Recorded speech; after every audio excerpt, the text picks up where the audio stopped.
As you may have already heard, COVID-19 has been disproportionately affecting African Americans.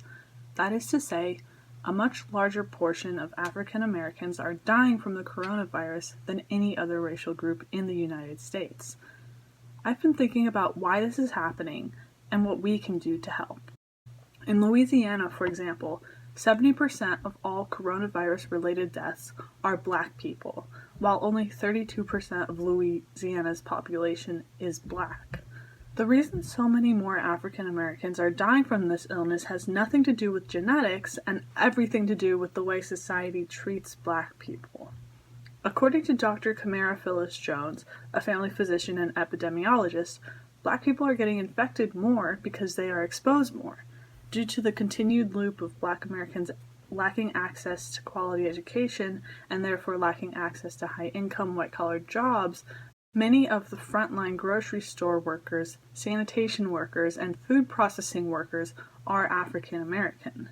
On top of all that, racial profiling makes it difficult for Black people, especially Black men, to feel comfortable wearing a mask out in public. Trevor Logan, an economics professor at Ohio State University, told CNN that a Black man wearing a face covering tends to look very criminal or nefarious. He says, "It looks like almost every criminal sketch of any garden variety Black suspect." Once African Americans are infected, they are dying at higher rates because the American healthcare system frequently neglects and mistreats its Black community members.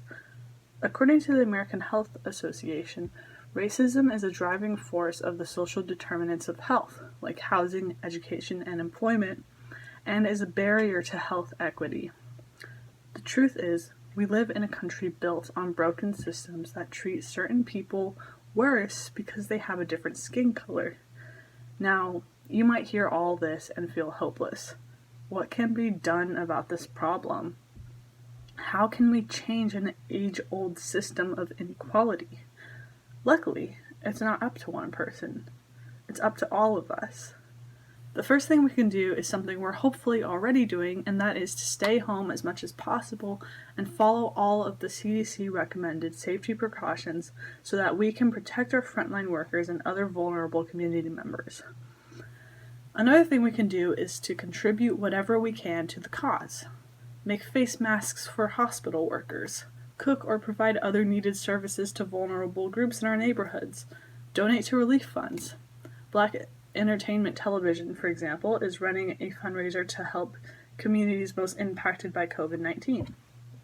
Be mindful of how we talk about each other.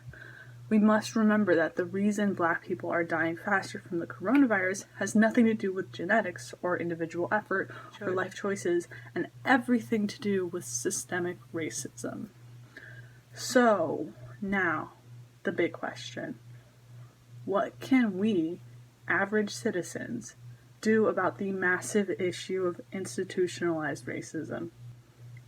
Actually, there's a lot we can do. We can stay informed and keep up to date on current events. Look for unbiased news reports from multiple reliable sources.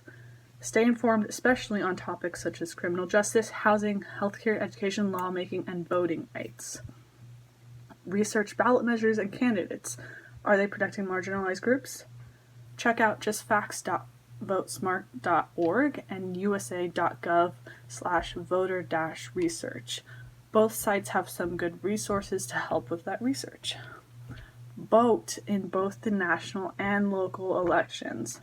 Now, more than ever, every single vote matters. Finally, let's all get involved with organizations that help uplift the Black community. Most Black-centered organizations do not require that their members be Black. As long as people are there to listen and support, they will happily welcome anyone of any race. So we can all get involved with local organizations, get involved with national organizations such as the NAACP, National Urban League, Black Lives Matter, and Rainbow Push Coalition. And if you attend high school or college, join the Black Student Union or similar group. Stay informed, stay kind, stay safe. We have a lot of work to do.